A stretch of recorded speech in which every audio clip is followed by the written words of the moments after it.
Hello दोस्तों, audio book विकास में आपका स्वागत है। चलो शुरू करते हैं। शेरलॉक होम्स के लिए वह सिर्फ एक स्त्री नहीं थी, वही स्त्री थी। मैंने शायद ही कभी उसे किसी और नाम से उसका जिक्र करते सुना हो।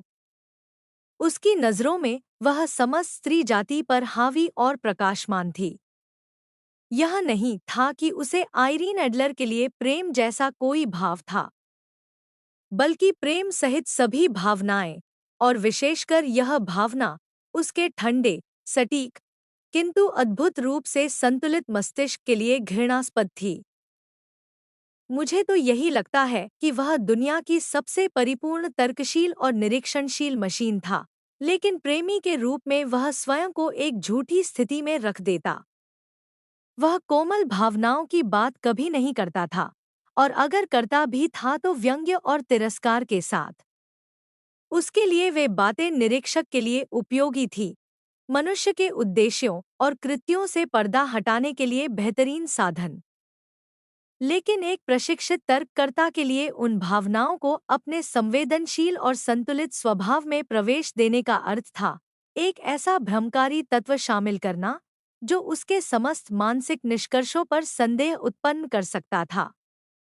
एक संवेदनशील यंत्र में रेत का कण या उसकी उच्च शक्ति वाली लेंस में एक दरार जितनी ही विघ्नकारी होती, उतनी ही विघ्नकारी उसके स्वभाव में कोई तीव्र भावना होती।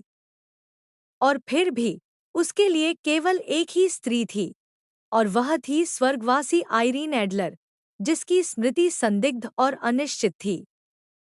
मैंने हाल ही में होम्स को बहुत कम देखा था।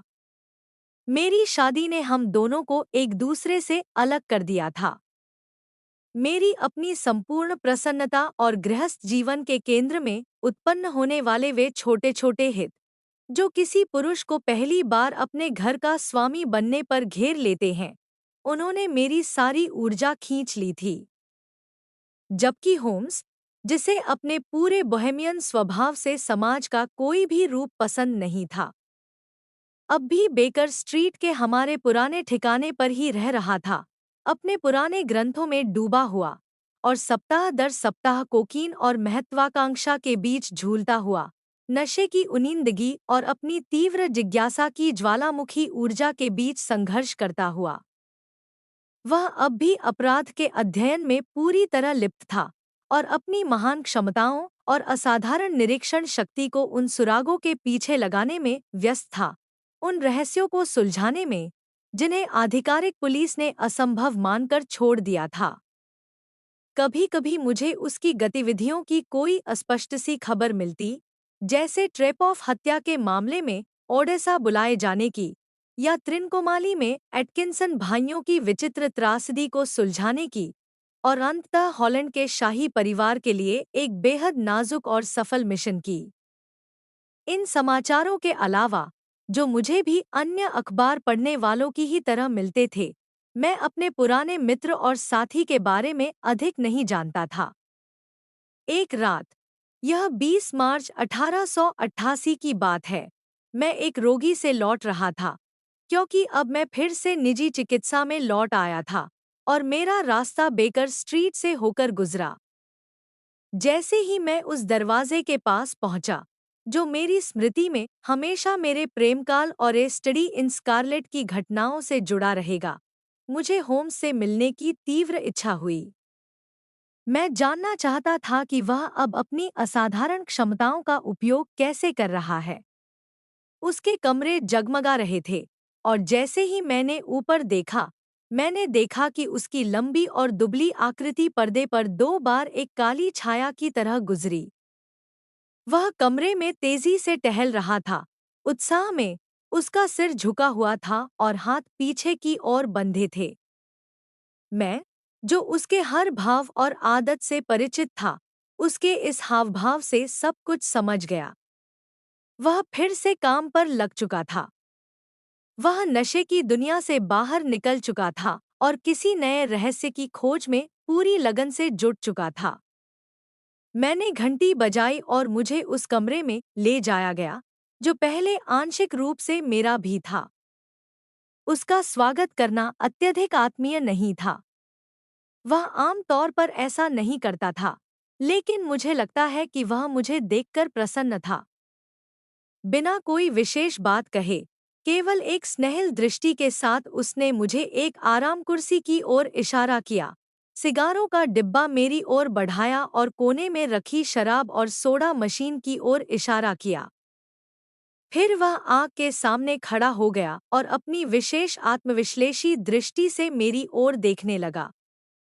विवाह तुम्हारे लिए अनुकूल रहा है, उसने टिप्पणी की। मुझे लगता है, वॉटसन, कि पिछली बार मिलने के बाद से तुमने 7.5 पाउंड वजन बढ़ाया है। 7, मैंने उत्तर दिया। वास्तव में, मुझे तो थोड़ा ज्यादा ही लग रहा है। बस जरा सा और, मेरा अंदाज है, वॉटसन। और तुमने फिर से प्रैक्टिस शुरू कर दी है, मुझे दिख रहा है। तुमने मुझे बताया नहीं कि तुम फिर से काम पर लौटने वाले हो। तो तुम्हें यह कैसे पता चला? तुमने कैसे जाना? मैंने पूछा। मैंने देखा, तुम्हारी जूतियों के अंदरूनी हिस्से पर रबर की हल्की सी रेखा है, जो जमीन पर पड़ी ताज़ा गीली मिट्टी की है। यह मिट्टी केवल हार्ले स्ट्रीट की क्लिनिक की सीढ़ियों पर पाई जाती है, जहां डॉक्टरों का आना जाना रहता है। और फिर तुम्हारे कोट की बाईं आस्तीन पर 2 बार खून की हल्की छींटे हैं। निस्संदेह तुम्हारा काम फिर से शुरू हो चुका है। मैं मुस्कराया।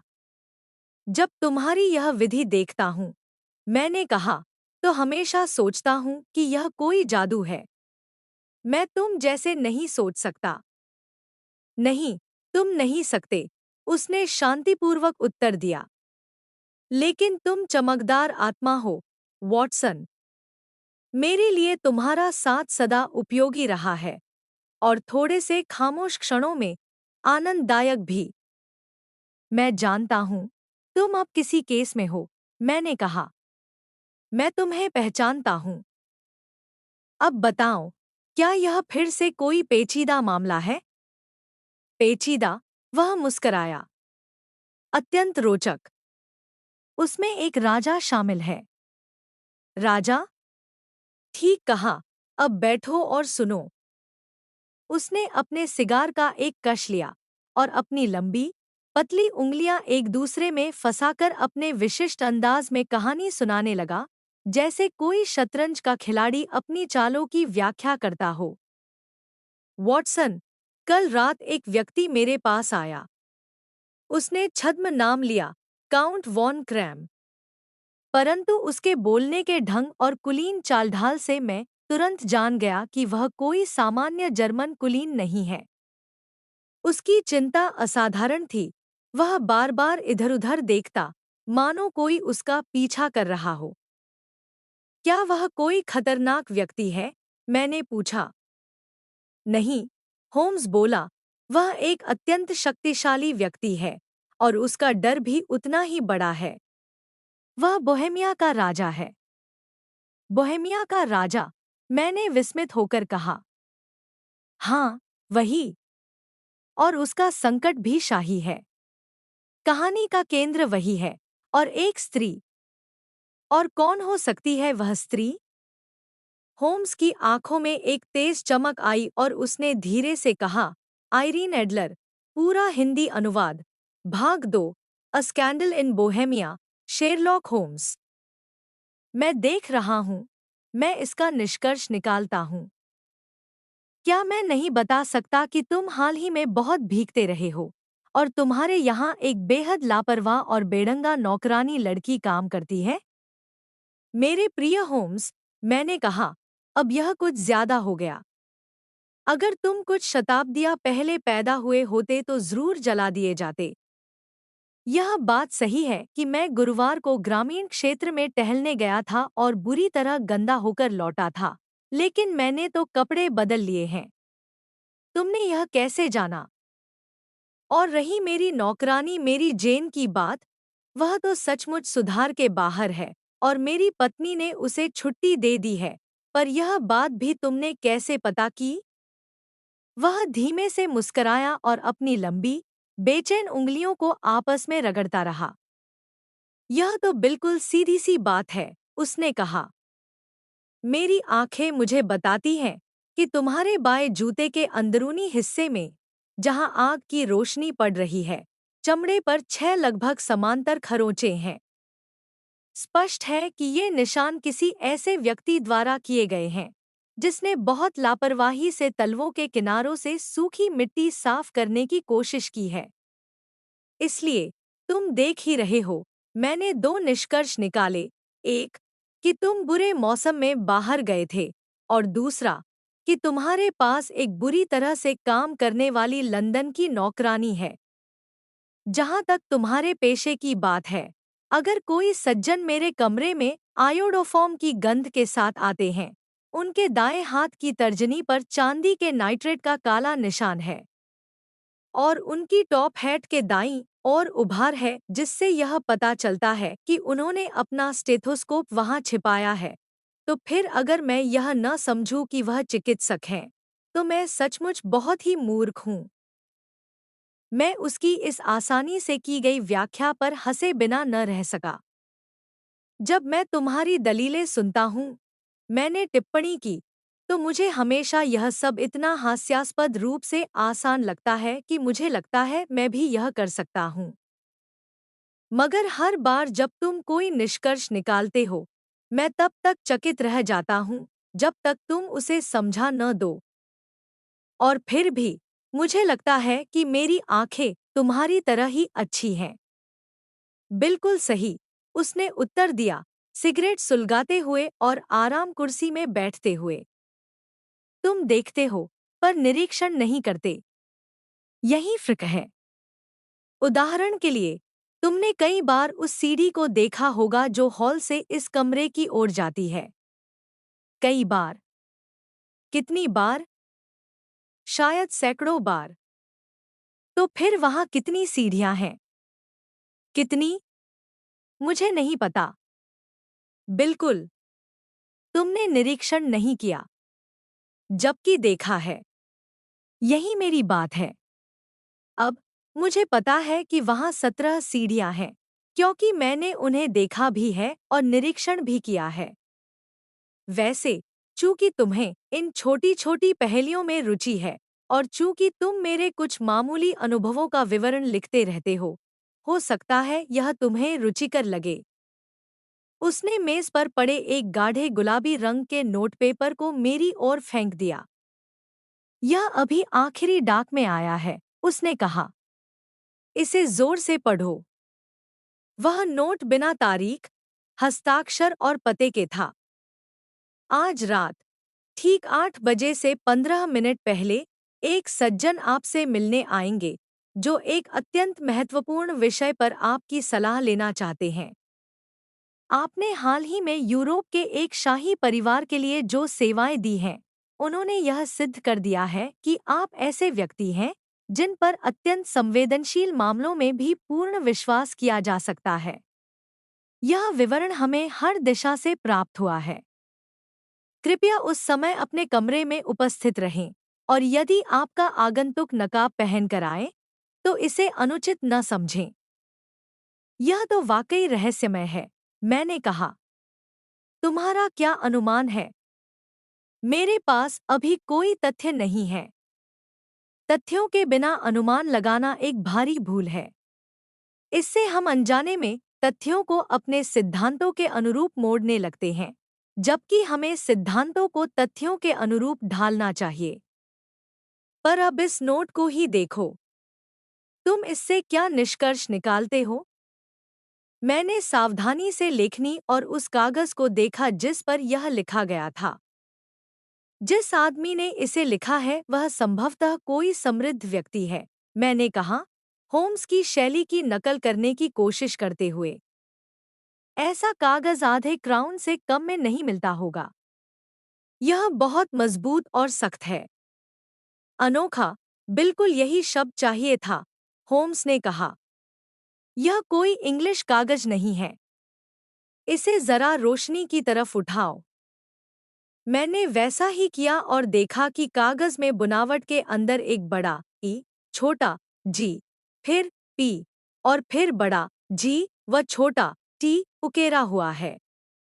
तुम्हें क्या समझ में आता है? होम्स ने पूछा। शायद निर्माता का नाम या उसका मोनोग्राम। बिल्कुल नहीं।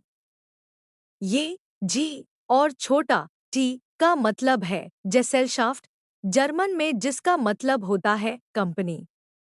ये ठीक वैसे ही संक्षिप्त रूप में लिखा है जैसे हम को लिखते हैं। पी मतलब पेपियर यानी कागज। अब ईजी की बात करें। आओ अपने कॉन्टिनेंटल गजेटियर में देखें। उसने अपनी अलमारी से एक मोटी भूरी किताब निकाली। एग्लो, एग्लोनिट्स, हाँ, ये रहा, एग्रिया। यह एक जर्मन भाषी देश में है, बोहेमिया में, कार्ल्सबैड के पास। यह स्थान प्रसिद्ध है वालेंस्टीन की मृत्यु का स्थल होने के कारण, और यहाँ कई कांच की फैक्ट्रियाँ और कागज की मिलें हैं। हाँ हाँ, मेरे दोस्त, अब बताओ क्या समझे? उसकी आंखें चमक उठीं और उसने अपनी सिगरेट से नीले धुएं का एक विजयी बादल उड़ाया। यह कागज बोहेमिया में बना है, मैंने कहा। बिल्कुल सही। और जिसने यह लिखा है वह एक जर्मन है। क्या तुमने वाक्य विन्यास पर ध्यान दिया? This account of you we have from all quarters received. कोई फ्रांसीसी या रूसी ऐसा नहीं लिख सकता। केवल जर्मन ही अपने क्रियाओं वर्ब्स के साथ इतना अभद्र हो सकता है। अब बस यह जानना बाकी है कि यह जर्मन, जो बोहेमियाई कागज पर लिखता है और अपना चेहरा दिखाने के बजाय नकाब पहनना पसंद करता है, आखिर चाहता क्या है? और अगर मैं गलत नहीं हूँ, तो वो सामने है, हमारे सारे संदेह दूर करने के लिए। उसके बोलते ही घोड़ों की टापों और बग्घी के पहियों की आवाज गली के किनारे सुनाई दी, और तुरंत बाद एक तेज घंटी बजी। होम्स ने सीटी बजाई। एक जोड़ी घोड़े हैं, आवाज से पता चलता है, उसने कहा। हाँ, उसने खिड़की से झांकते हुए आगे कहा, एक शानदार ब्रूहम गाड़ी है और जोड़ीदार घोड़े। 150 गिनी प्रति घोड़ा। वॉटसन, इस मामले में अगर कुछ नहीं तो पैसा जरूर है। मुझे लगता है कि अब मुझे चल देना चाहिए, होम्स। बिल्कुल नहीं, डॉक्टर। यहीं रहो। बिना अपने बोसवेल के मैं अधूरा हूँ। और यह मामला रोचक लग रहा है। इसे छोड़ना नासमझी होगी। पर तुम्हारा मुवक्किल। उसकी चिंता मत करो।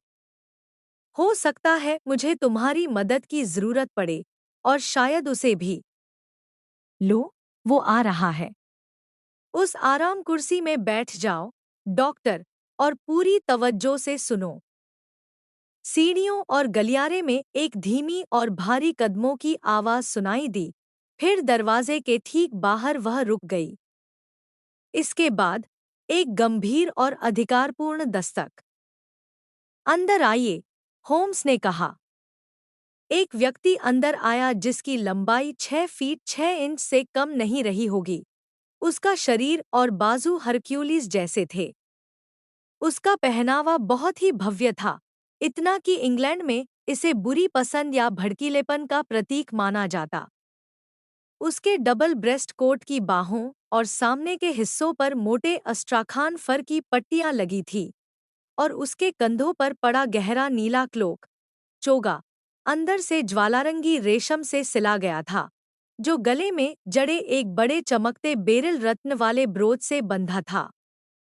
उसके जूते बछड़ों की मांसपेशियों तक आते थे और ऊपर से गाढ़े भूरे फर से सजे थे। सब कुछ मिलाकर उसके पूरे व्यक्तित्व से एक तरह की भव्य और बर्बर चमकदमक झलकती थी। उसके हाथ में चौड़ी टोपी थी, और उसके चेहरे के ऊपरी हिस्से पर, गालों के नीचे तक, एक काला नकाब विज़र्ड मास्क बंधा था, जिसे वह अंदर आते हुए शायद अभी-अभी ठीक कर रहा था क्योंकि उसका हाथ अब भी उस पर था। उसके चेहरे के निचले हिस्से से यह स्पष्ट था कि वह एक मजबूत इरादों वाला व्यक्ति था, मोटे होंठ और लंबी सीधी ठुड्डी, जो उसकी हठधर्मी दृढ़ता का संकेत देती थी। क्या आपको मेरा पत्र मिला? उसने एक भारी, सख्त आवाज में पूछा, जिसमें स्पष्ट जर्मन लहजा था। मैंने बताया था कि मैं मिलने आऊंगा। वह हम दोनों को देखता रहा, जैसे तय नहीं कर पा रहा हो कि किससे बात करे। कृपया बैठिए, होम्स ने कहा। यह मेरे मित्र और सहयोगी डॉक्टर वॉटसन हैं, जो कभी-कभी मेरी मदद करते हैं। आपसे मिलने का सौभाग्य किस नाम से हो? आप मुझे काउंट वॉन क्रैम कह सकते हैं, बोहेमिया के एक कुलीन व्यक्ति। मुझे जानकारी मिली है कि यह सज्जन, आपके मित्र, एक सम्माननीय और विवेकशील व्यक्ति हैं, जिन पर मैं सबसे महत्वपूर्ण मामले में भरोसा कर सकता हूँ। अगर ऐसा नहीं है, तो मैं आपसे अकेले में बात करना पसंद करूंगा। मैं उठने ही वाला था कि होम्स ने मेरी कलाई पकड़कर मुझे फिर से कुर्सी पर बिठा दिया। या तो दोनों को बताइए, या किसी को नहीं, होम्स ने दृढ़ता से कहा। आप इस सज्जन के सामने वही कह सकते हैं, जो मेरे सामने कहना चाहते हैं। काउंट ने अपने चौड़े कंधे उचकाए।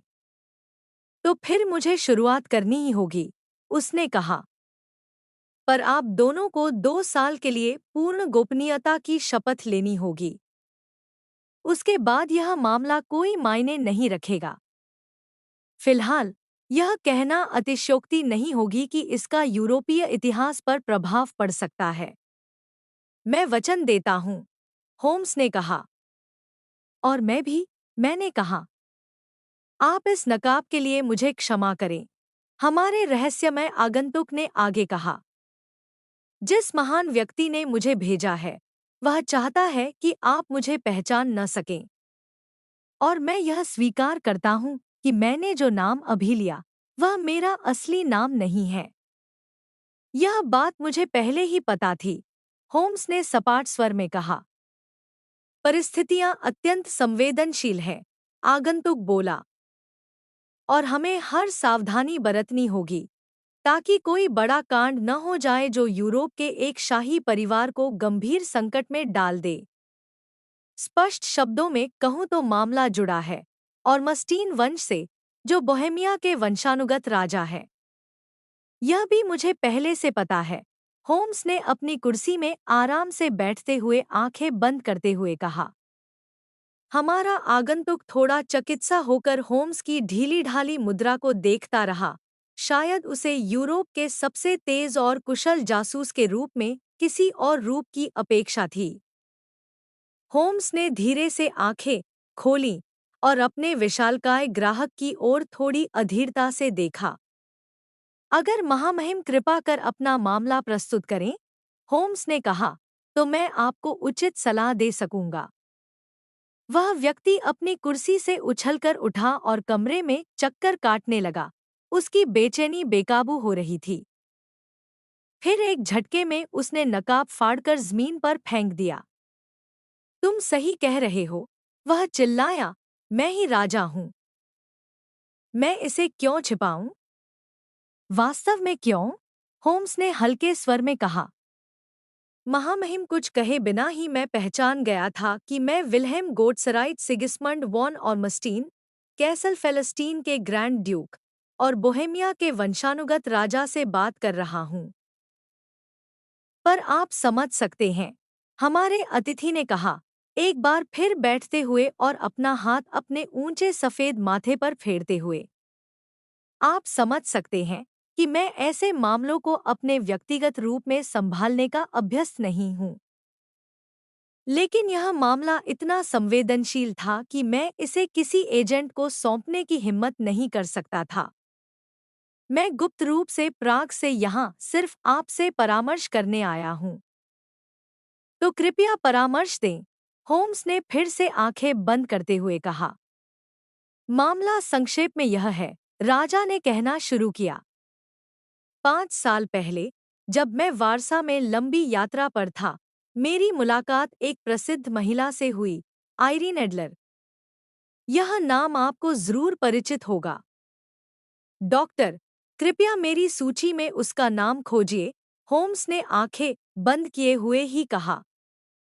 वर्षों से उसने समाचारों की कतरनों और जानकारियों को व्यवस्थित रखने का एक पूरा सिस्टम बना रखा था, और शायद ही कोई ऐसा नाम या विषय हो जिस पर वह तुरंत जानकारी न दे सकता हो। इस मामले में मैंने उसकी सूची में आयरीन का नाम पाया, एक यहूदी रब्बी और गहरे समुद्र की मछलियों पर लेख लिखने वाले नौसेना अधिकारी के बीच। देखे जरा, होम्स ने कहा। हम 1858 में न्यू जर्सी में जन्म। कॉन्ट्राल्टो गायिका। हम। ला स्काला ओपेरा। हम। इंपीरियल ओपेरा, वारसा की प्रमुख गायिका। हाँ। ओपेरा से संन्यास। हाँ। अब लंदन में निवास। बिल्कुल ठीक। महामहिम, जैसा मैं समझता हूँ, आप इस युवती के प्रेम में पड़ गए। आपने उसे कुछ आपत्तिजनक पत्र लिखे, और अब आप चाहते हैं कि वे पत्र वापस मिल जाए। यह रहा उस अंश का पूरा और सटीक हिंदी अनुवाद, जिसमें शेरलॉक होम्स सुबह की अपनी जासूसी गतिविधियों का वर्णन करता है, और एक दिलचस्प मोड़ सामने आता है। ठीक 3 बजे मैं बेकर स्ट्रीट पहुंच गया, लेकिन होम्स अभी तक लौटा नहीं था। मकान मालकिन ने बताया कि वह सुबह 8 बजे के करीब घर से निकल गया था। मैंने तय किया कि चाहे जितनी देर भी हो, मैं उसका इंतजार करूंगा। मैं पहले ही इस मामले में पूरी तरह दिलचस्पी ले चुका था। हालांकि इसमें उन अपराधों जैसी डरावनी या रहस्यमयी बातें नहीं थी जिन्हें मैंने पहले लिखा था, फिर भी इस मामले की प्रकृति और उसके ग्राहक की शाही हैसियत ने इसे एक अलग ही महत्व दिया था। दरअसल, इस पूरी जांच से इतर मुझे होम्स की समस्या पर पकड़, उसकी तेज और तर्कशील सोच और उसकी जांच प्रणाली का अध्ययन करना बहुत आनंददायक लगता था। वह जिस सूक्ष्मता से किसी उलझन को सुलझाता था, वह देखने लायक होता था। मैं उसकी लगातार सफलता का इतना अभ्यस्त हो चुका था कि अब उसके असफल होने की कल्पना भी नहीं करता था। करीब 4 बजे दरवाजा खुला, और एक नशे में दिखने वाला अस्तव्यस्त, गालों के पास बालों वाला, लाल चेहरे और फटे पुराने कपड़ों में लिपटा आदमी कमरे में दाखिल हुआ। होम्स की वेशभूषा बदलने की अद्भुत कला से मैं भलीभांति परिचित था, फिर भी मुझे 3 बार देखना पड़ा यह तय करने के लिए कि यह वही है। उसने सिर हिलाया और सीधे बेडरूम में चला गया, जहां से 5 मिनट में वह पुराने दिनों की तरह एक साफ सुथरे ट्वीड सूट में बाहर आया। फिर उसने हाथ जेब में डाले, आग के पास पैर फैलाए, और जोर-जोर से हंसने लगा। अरे वाह! वह बोला, और फिर हंसी में ऐसा डूबा कि कुर्सी पर पसरकर लगभग लुढ़क गया। मैंने पूछा, क्या हुआ? ये बहुत मज़ेदार है। मुझे यकीन है तुम अंदाज़ा नहीं लगा सकते कि मैंने सुबह कैसे बिताई और आखिर क्या किया। मुझे नहीं पता।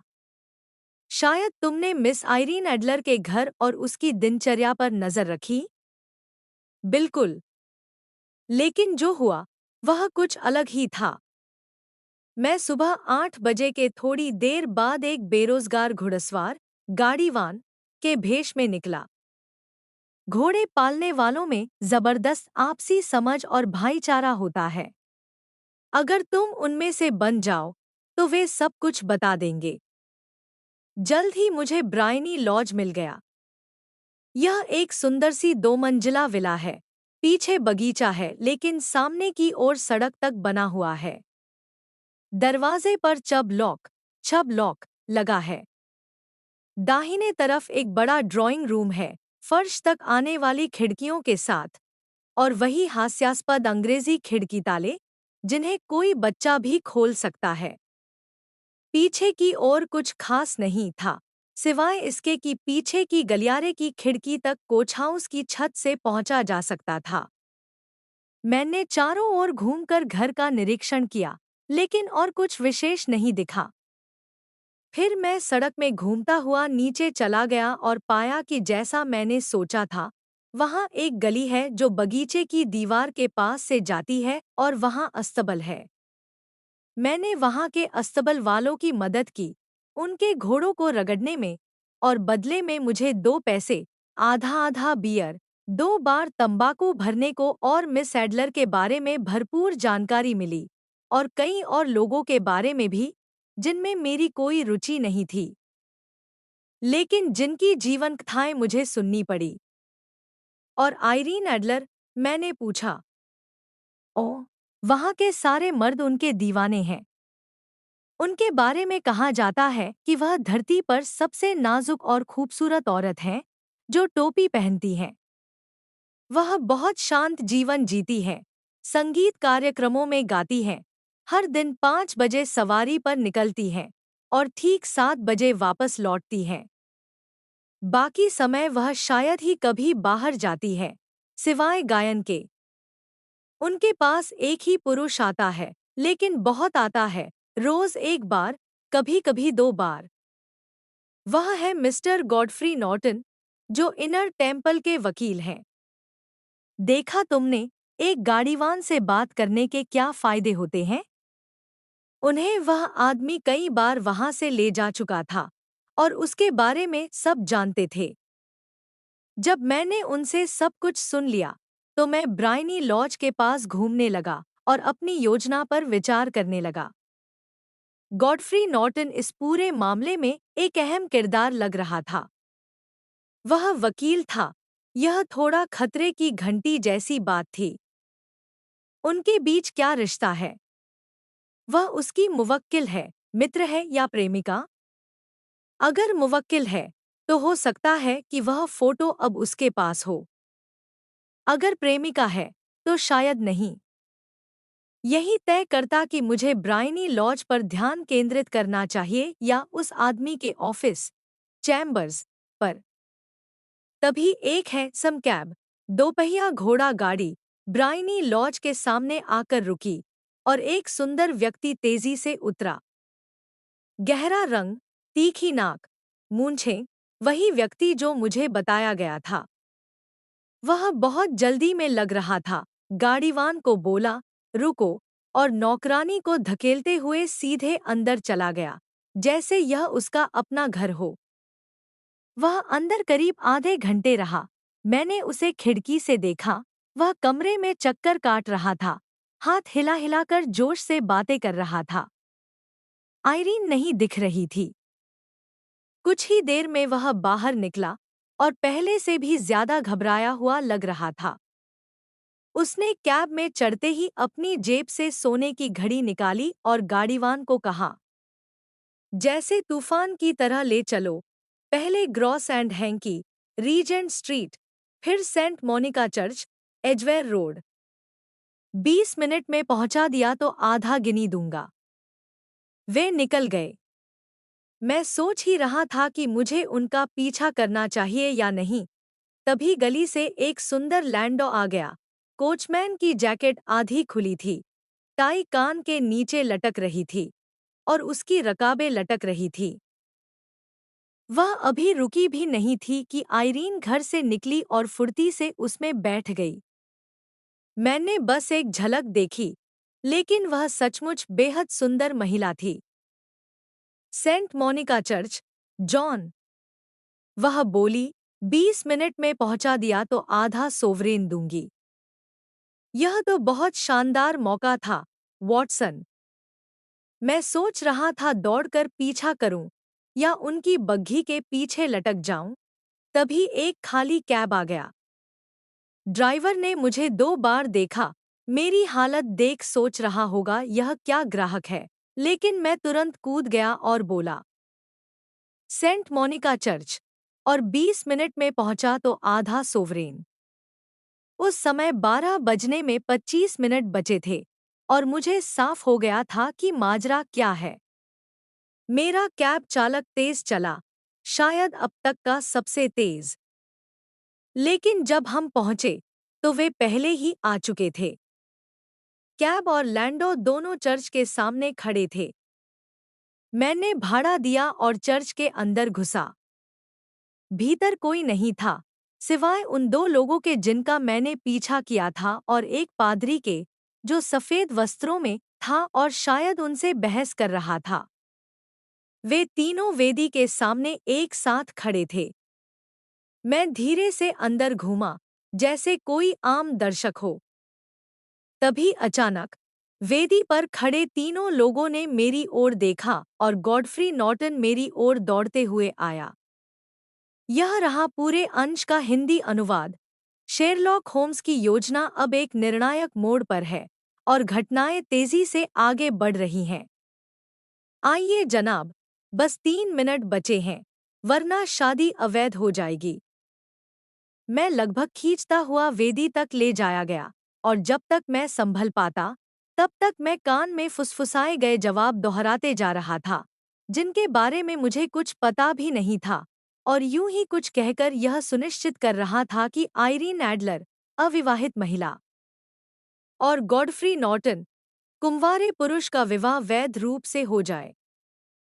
सब कुछ चुटकी में हो गया और पल भर में सामने सज्जन मेरी एक ओर से धन्यवाद कह रहे थे और महिला दूसरी ओर से, जबकि पादरी सामने खड़ा मुस्कुरा रहा था। यह मेरी जिंदगी की सबसे मूर्खतापूर्ण और अजीब स्थिति थी, और इसी याद ने मुझे अभी कुछ देर पहले हंसा दिया था। ऐसा लगता है कि उनके विवाह लाइसेंस में कुछ गड़बड़ी थी और पादरी बिना किसी गवाह के शादी करने को तैयार नहीं था। मेरी वहां सही समय पर मौजूदगी ने दूल्हे को यह झंझट करने से बचा लिया कि वह बाहर निकलकर कोई बेस्ट मैन ढूंढे।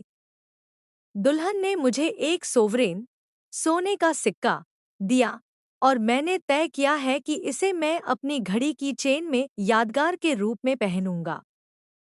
यह तो बिल्कुल अनपेक्षित मोड़ है, मैंने कहा, और फिर मेरी सारी योजनाएं खतरे में पड़ गईं। ऐसा लग रहा था कि दोनों तुरंत ही कहीं रवाना हो सकते हैं, और फिर मुझे भी बहुत जल्दी और जोरदार कार्रवाई करनी पड़ती। पर चर्च के दरवाजे पर वे अलग हो गए। वह वापस टेम्पल, अपने ऑफिस, चला गया और वह अपने घर। मैं हमेशा की तरह 5 बजे पार्क में सवारी करने जाऊंगी, उसने कहा जब वह विदा हो रही थी। इसके बाद मैंने कुछ नहीं सुना। वे अलग अलग दिशाओं में चले गए और मैं अपनी तैयारियां करने चल पड़ा। कौन सी तैयारियां? कुछ ठंडा गोमांस और एक गिलास बियर, उसने जवाब दिया और घंटी बजाई।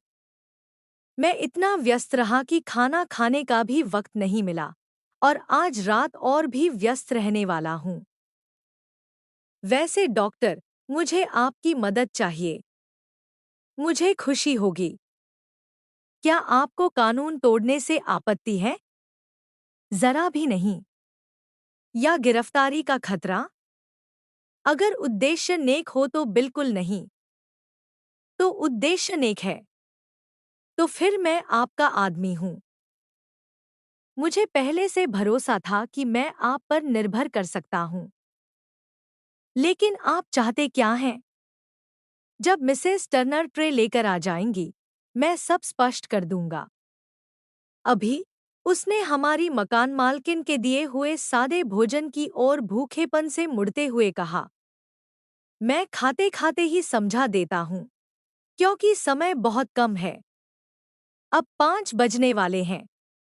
2 घंटे में हमें घटनास्थल पर होना होगा। मिस आइरीन, या कहिए अब मैडम, शाम 7 बजे अपनी सवारी से लौटेंगी। हमें ब्राइनी लॉज पर उनसे मिलने के लिए पहुंचना है। और फिर वो मुझ पर छोड़ दीजिए। मैंने सब कुछ पहले ही तय कर लिया है। बस एक बात पर मैं जोर दूंगा। आपको कुछ भी हो जाए, हस्तक्षेप नहीं करना है। समझे? मुझे कुछ नहीं करना है। कुछ भी नहीं। शायद थोड़ा बहुत हंगामा हो, लेकिन उसमें हिस्सा मत लीजिए। मुझे घर के अंदर ले जाया जाएगा। 4 या 5 मिनट बाद ड्राइंग रूम की खिड़की खुलेगी। आपको उस खुली खिड़की के पास खड़ा होना है। जी, आप मुझे देख पाएंगे, और जब मैं हाथ उठाऊंगा, ऐसे, तो जो चीज मैं आपको दूंगा, उसे कमरे के अंदर फेंक देना है। और साथ ही जोर से आग लग गई चिल्लाना है। आप समझ गए? पूरी तरह। यह कोई डराने वाली चीज नहीं है। उसने अपनी जेब से एक लंबा सिगार जैसी वस्तु निकाली।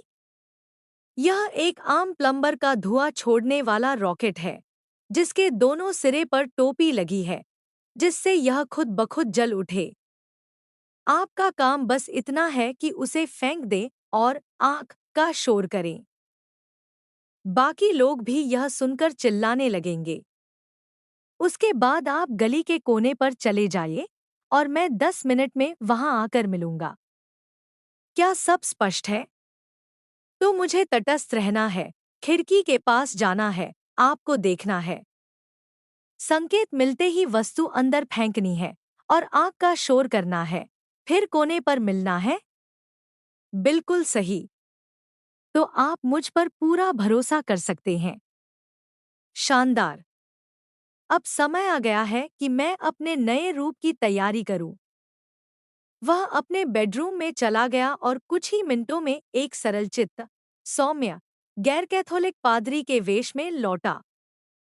उसकी चौड़ी काली टोपी, ढीली पतलून, सफेद टाई, दयालु मुस्कान और निरीह जिज्ञासा वाली दृष्टि, बिल्कुल वैसी जैसे कोई पेशेवर अभिनेता कर सके। यह केवल पोशाक बदलने की बात नहीं थी। होम्स की पूरी मुद्रा, अभिव्यक्ति और आत्मा ही बदल जाती थी। विज्ञान ने एक तगड़ा तर्कशास्त्री खोया, लेकिन रंगमंच ने एक अद्वितीय अभिनेता को खोया था जब होम्स ने अपराध जांच को अपना पेशा बनाया। 6:15 बजे हम बेकर स्ट्रीट से निकले। 7 बजने में 10 मिनट बाकी थे जब हम सर्पेंटाइन एवेन्यू पहुंचे। शाम ढल चुकी थी और लैंप जलाए जा रहे थे। हम ब्राइनी लॉज के सामने टहलते हुए उसके निवासी की प्रतीक्षा कर रहे थे। घर वैसा ही था जैसा होम्स ने वर्णन किया था, लेकिन इलाका मेरी उम्मीद से कम निजी लगा। इसके विपरीत, एक शांत मोहल्ले की छोटी गली होते हुए भी वहां काफी हलचल थी। एक कोने में कुछ फटेहाल लोग धुआं उड़ा रहे थे और हंस रहे थे। एक कैंची तेज करने वाला अपनी चक्की चला रहा था।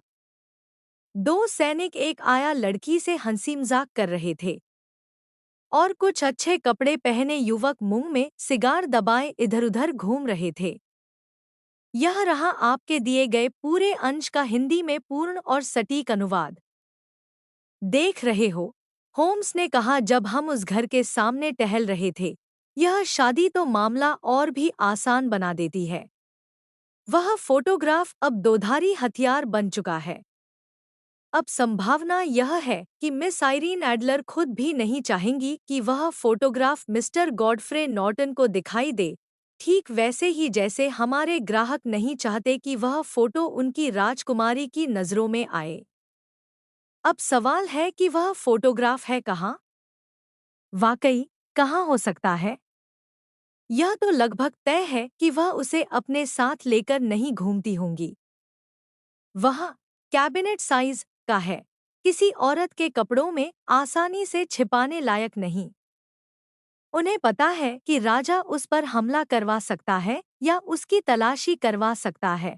ऐसा 2 बार पहले हो चुका है। तो मान कर चलो, वह उसे अपने साथ नहीं रखती। तो फिर कहाँ? या तो बैंक में या किसी वकील के पास। ये 2 संभावनाएं हैं। लेकिन मुझे नहीं लगता कि उन्होंने ऐसा किया होगा। औरतें स्वभाव से रहस्यप्रिय होती हैं। उन्हें अपनी चीजें खुद ही छिपाकर रखने में मजा आता है। वे किसी और को क्यों सौंपे? उन्हें अपने ऊपर भरोसा होगा, लेकिन किसी व्यापारी या वकील पर राजनीतिक दबाव पड़ सकता है। और फिर याद रखो, उन्होंने कुछ ही दिनों में उस फोटो को इस्तेमाल करने का इरादा किया था। तो वह ऐसी जगह होना चाहिए जहां से वो झट से निकाल सकें, मतलब उसके अपने ही घर में। लेकिन वहां तो 2 बार चोरी हो चुकी है। हाँ, उन्हें ढंग से ढूंढना नहीं आता था। और तुम कैसे ढूंढोगे? मैं तो ढूंढूंगा ही नहीं। फिर मैं उसे खुद से ही दिखवा लूंगा। पर वह दिखाएगी क्यों? वो मना कर ही नहीं पाएगी। लेकिन सुनो, घोड़े की गाड़ियों की आवाज आ रही है। वह आ रही है। अब मेरी योजना ज्यों की त्यों निभाओ। जैसे ही उसने ये कहा, एक लैंडो गाड़ी की साइड लाइट की चमक एवेन्यू की मोड़ से उभरी। एक सुंदर सी छोटी लैंडो गाड़ी ब्राइनी लॉज के दरवाजे पर आकर रुकी। जैसे ही वह रुकी, एक कोने में खड़ा एक फटीचर सा आदमी दौड़ा ताकि गाड़ी का दरवाजा खोल सके और बदले में कुछ पैसे कमा सके। लेकिन उसी इरादे से दौड़े दूसरे भिखारी ने उसे धक्का देकर हटा दिया। दोनों में जोरदार झगड़ा शुरू हो गया, जिसमें दो गार्ड्स भी एक की ओर से शामिल हो गए और कैंची तेज करने वाला आदमी दूसरे की ओर से कूद पड़ा। एक मुक्का पड़ा और अचानक, जैसे ही महिला गाड़ी से बाहर निकली, वह उन गुस्साए और झगड़ते लोगों के बीच आ गई, जो लाठियों और मुक्कों से एक दूसरे पर वार कर रहे थे। होम्स भीड़ में घुस गया ताकि महिला की रक्षा कर सके, लेकिन जैसे ही वह उसके पास पहुंचा, उसने एक चीख मारी और जमीन पर गिर पड़ा। उसके चेहरे से खून बह रहा था। जैसे ही वह गिरा, गार्ड्स एक दिशा में भागे और बाकी भिखारी दूसरी दिशा में। और कुछ अच्छे कपड़े पहने लोग जो अब तक तमाशा देख रहे थे, दौड़ पड़े महिला की मदद करने और जख्मी आदमी को संभालने के लिए। आइरीन एडलर, मैं उसे अभी भी यही कहूंगा, सीढ़ियां चढ़कर ऊपर पहुंच गई, लेकिन वह दरवाजे की रोशनी में खड़ी होकर पीछे झांकती रही। बेचारे को बहुत चोट आई क्या? उसने पूछा। मर गया, कुछ आवाजें आईं। नहीं, नहीं, अभी उसमें जान है, किसी और ने चिल्लाकर कहा। लेकिन अस्पताल ले जाने से पहले ही चला जाएगा। बहादुर आदमी है, एक औरत ने कहा। अगर ये न होता तो वे उसका पर्स और घड़ी छीन ही लेते। वो एक गिरोह था, और बहुत ही खतरनाक भी। अरे, ये तो अब सांस ले रहा है। इसे सड़क पर नहीं छोड़ा जा सकता। क्या हम इसे अंदर ला सकते हैं, मैडम? बिल्कुल, इसे बैठक में ले आइए। वहाँ आरामदायक सोफा है। इस तरफ आइए। धीरे धीरे और गंभीरता से उसे ब्राइनी लॉज के अंदर ले जाया गया और मुख्य कक्ष में लिटाया गया, जबकि मैं खिड़की के पास से पूरी घटना देखता रहा। लैंप जल चुके थे, लेकिन पर्दे अभी खींचे नहीं गए थे, इसलिए मैं होम्स को साफ देख सकता था, जैसे ही वह सोफे पर लेटा हुआ था। मुझे नहीं मालूम कि उस समय उसे अपने किए पर कुछ पछतावा हुआ या नहीं, लेकिन मुझे अपनी जिंदगी में कभी इतना शर्मिंदा महसूस नहीं हुआ जितना उस समय जब मैंने उस सुंदर और उदार महिला को देखा जिसके विरुद्ध हम एक साजिश रच रहे थे, और जिस विनम्रता और करुणा से वह जख्मी आदमी की सेवा कर रही थी। लेकिन अब पीछे हटना होम्स के साथ विश्वासघात होता। मैंने अपने दिल को कठोर किया और अपनी ओवरकोट से वह धुएं वाला रॉकेट निकाला। आखिरकार, मैंने सोचा, हम उसका कोई नुकसान नहीं कर रहे, हम तो सिर्फ किसी और को नुकसान पहुंचाने से रोक रहे हैं। होम्स सोफे पर उठकर बैठ गया था, और मैंने देखा कि उसने ऐसे इशारे किए जैसे उसे हवा की जरूरत हो। एक नौकरानी दौड़ी और खिड़की खोल दी। उसी क्षण मैंने उसे हाथ उठाते देखा, और संकेत मिलते ही मैंने आग आग चिल्लाते हुए धुएं वाला रॉकेट कमरे में फेंक दिया। मेरे मुंह से यह शब्द निकले ही थे कि पूरे दर्शकगण, चाहे वे सज्जन हो या नौकर, अच्छे कपड़े पहने हो या मैले, सबने एक साथ आग आग चिल्लाना शुरू कर दिया। मोटे धुएं के बादल कमरे के अंदर से उठे और खिड़की से बाहर निकलने लगे। मैंने भागते हुए लोगों की हलचल देखी और कुछ पल बाद भीतर से होम्स की आवाज आई। वह सबको आश्वस्त कर रहा था कि यह केवल झूठा अलार्म था। मैं चिल्लाती हुई भीड़ के बीच से निकलकर गली के कोने तक पहुंचा। और 10 मिनट बाद मुझे खुशी हुई जब मेरे मित्र ने मेरी बाह थामी और हम वहां से रवाना हो गए। कुछ देर तक हम चुपचाप तेजी से चलते रहे, जब तक हम एजवेयर रोड की ओर जाने वाली एक शांत गली में नहीं पहुंच गए। तुमने ये काम बहुत अच्छी तरह किया, डॉक्टर, होम्स ने कहा। इससे बेहतर कुछ हो ही नहीं सकता था। सब ठीक हो गया। क्या वह फोटोग्राफ तुम्हारे पास है? नहीं, लेकिन मुझे अब पता है कि वह कहाँ है। तुम्हें कैसे पता चला? जैसे मैंने कहा था, उसने खुद मुझे दिखा दिया। मैं अब भी कुछ समझ नहीं पाया। मैं कोई रहस्य नहीं बनाना चाहता, होम्स हंसते हुए बोला।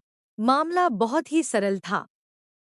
तुम्हें तो यह साफ समझ आ गया होगा कि गली में खड़ा हर एक आदमी हमारा साथी था। सबको शाम के लिए काम पर रखा गया था। हाँ, मुझे कुछ अंदाजा था। फिर जब झगड़ा शुरू हुआ, तो मैंने अपनी हथेली में थोड़ा लाल गीला रंग छुपा रखा था। मैं दौड़कर गया, जमीन पर गिर पड़ा, अपना हाथ चेहरे पर मारा और बहुत ही दयनीय दृश्य बना दिया। यह पुराना तरीका है। ये भी मैं समझ गया था। फिर वे मुझे घर के अंदर ले गए। वह मुझे अंदर लाने के लिए बाध्य थी और मुझे उनके बैठक कक्ष में ले जाया गया, वही कमरा जो मुझे पहले से ही संदेहास्पद लग रहा था। वह उनके शयन कक्ष और बैठक के बीच का कमरा था और मैं यह जानना चाहता था कि दोनों में से कौन सा है। उन्होंने मुझे सोफे पर लिटाया, मैंने हवा का इशारा किया, उन्हें खिड़की खोलनी पड़ी और तभी तुम्हारा मौका आया। पर इससे क्या हुआ? यही तो सबसे अहम बात थी। जब किसी औरत को लगता है कि उसके घर में आग लग गई है, तो उसका पहला स्वाभाविक कार्य होता है कि वह उस चीज की ओर दौड़े जिसे वह सबसे ज्यादा मूल्यवान समझती है। यह एक जबरदस्त स्वाभाविक प्रेरणा है और मैंने कई बार इसका फायदा उठाया है। डार्लिंगटन सब्स्टिट्यूशन कांड में और अर्न्सवर्थ कासल केस में यह तकनीक काम आई थी। एक विवाहित स्त्री अपने बच्चे को पकड़ती है, एक अविवाहित अपने गहनों के डिब्बे को।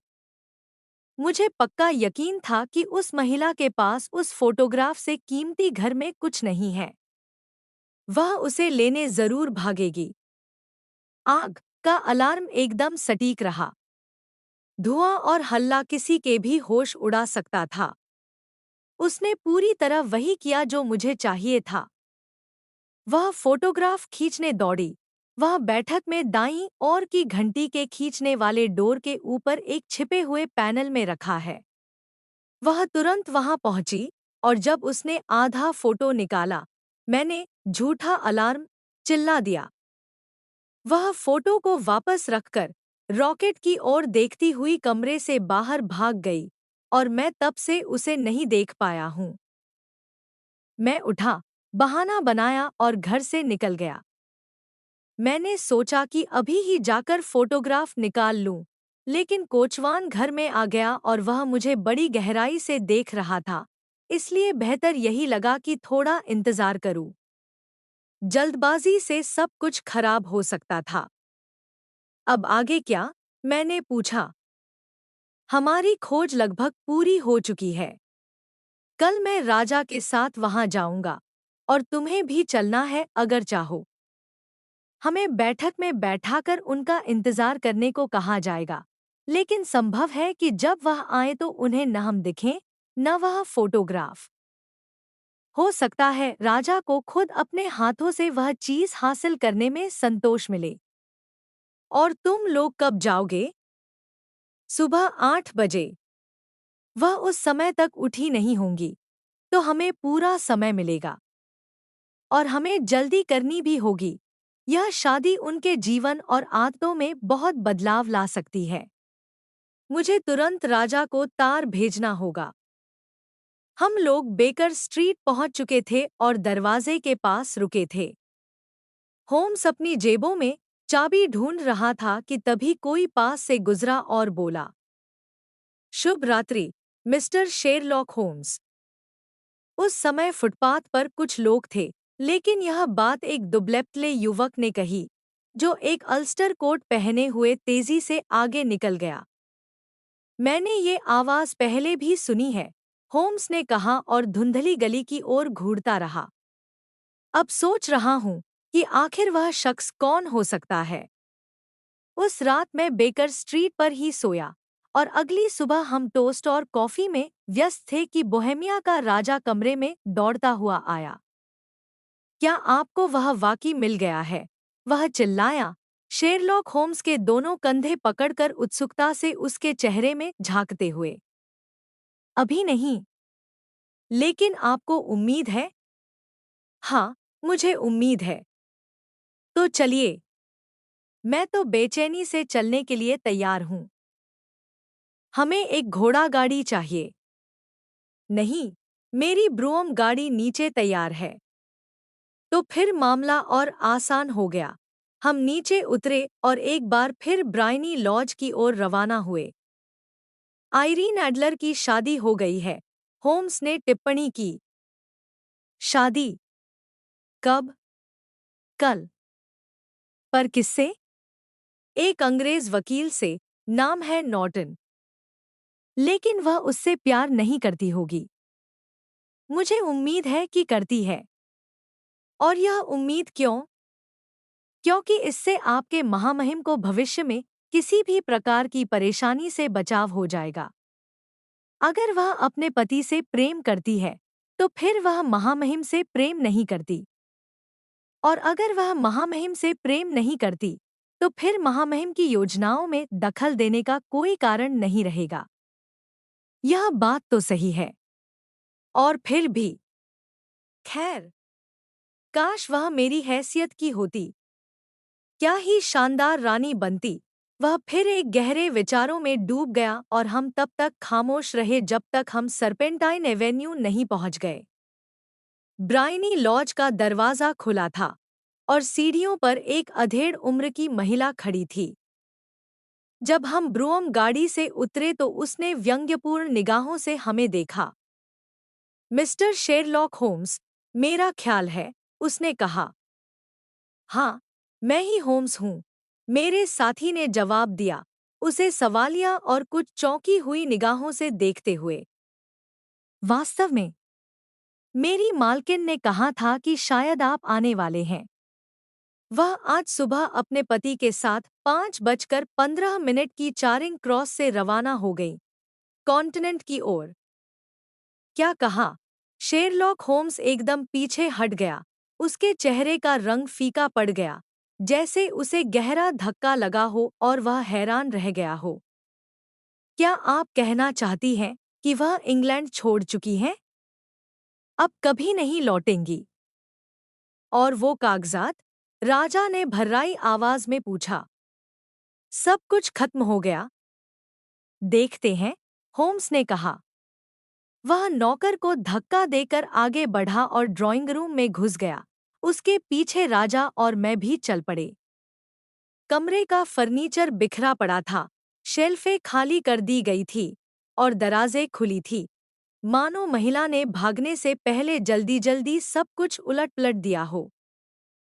होम्स घंटी की डोरी की ओर लपका। उसने एक छोटा सा खिसकता हुआ पट खोला, हाथ अंदर डाला और एक फोटोग्राफ और एक पत्र बाहर निकाला। तस्वीर आइरीन एडलर की ही थी, शाम की पोशाक में खींची गई। पत्र के ऊपर लिखा था, शेरलॉक होम्स, एस्क्वायर के लिए, जब तक बुलाया न जाए, तब तक छोड़ दें। मेरे मित्र ने पत्र को फाड़कर खोला और हम तीनों ने उसे एक साथ पढ़ा। यह पिछले रात 12 बजे का लिखा हुआ था और इस प्रकार था। मेरे प्रिय मिस्टर शेरलॉक होम्स, आपने वाकई बहुत शानदार अभिनय किया। आपने मुझे पूरी तरह चकमा दे दिया। आग लगने की अफवाह तक तो मुझे जरा भी शक नहीं हुआ। लेकिन जब मुझे एहसास हुआ कि मैंने खुद को ही धोखा दे दिया है, तब मैंने सोचना शुरू किया। मुझे महीनों पहले ही आपसे सावधान रहने को कहा गया था। मुझे बताया गया था कि यदि राजा किसी एजेंट की मदद लेगा, तो वह निश्चित रूप से आप ही होंगे। और आपका पता भी मुझे दे दिया गया था।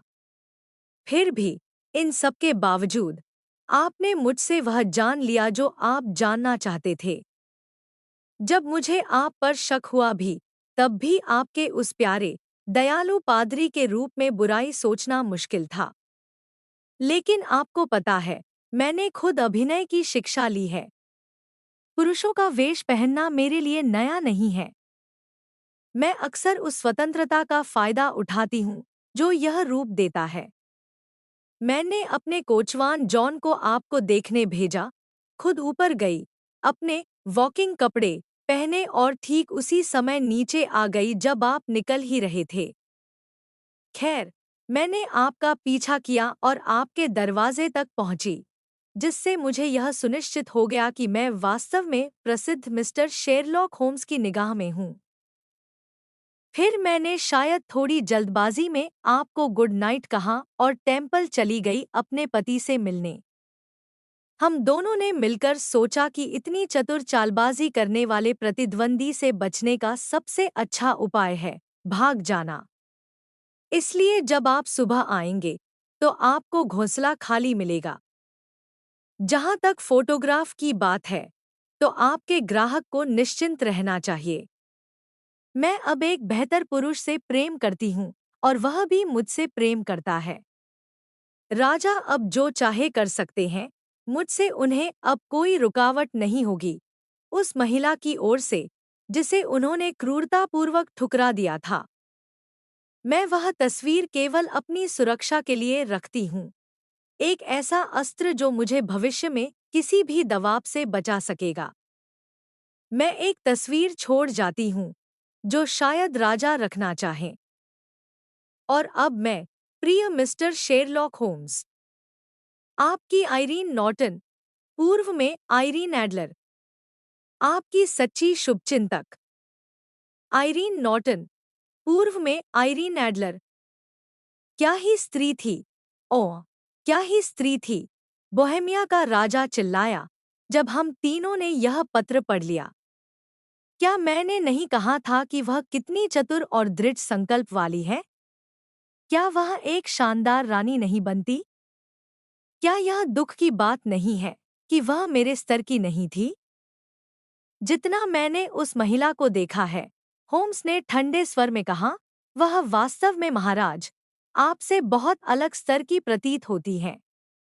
मुझे खेद है कि मैं आपके मामले को और अधिक सफल परिणाम तक नहीं पहुंचा सका। इसके विपरीत, मेरे प्रिय महोदय, राजा ने कहा, इससे अधिक सफल कुछ नहीं हो सकता। मैं जानता हूं कि उसका वचन अटल है।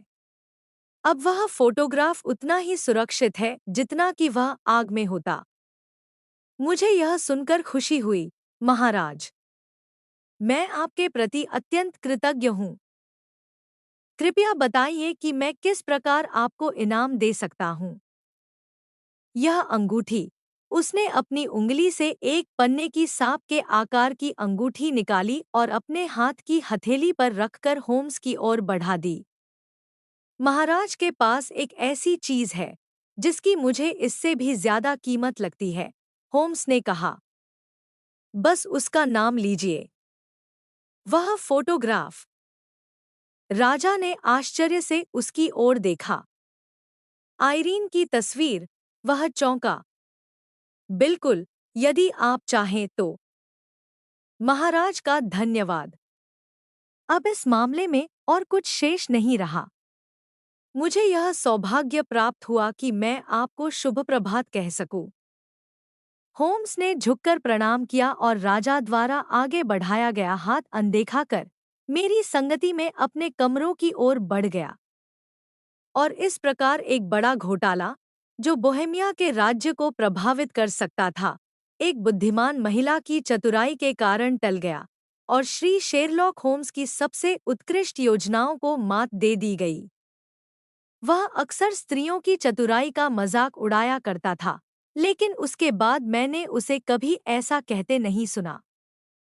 और जब वह आइरीन एडलर का जिक्र करता है या जब उसकी फोटोग्राफ की बात करता है, तो वह उसे सदैव वह स्त्री द वुमन के सम्मानित संबोधन से ही बुलाता है। आप लोगों को स्टोरी अच्छी लगी हो तो सब्सक्राइब करना ना भूले।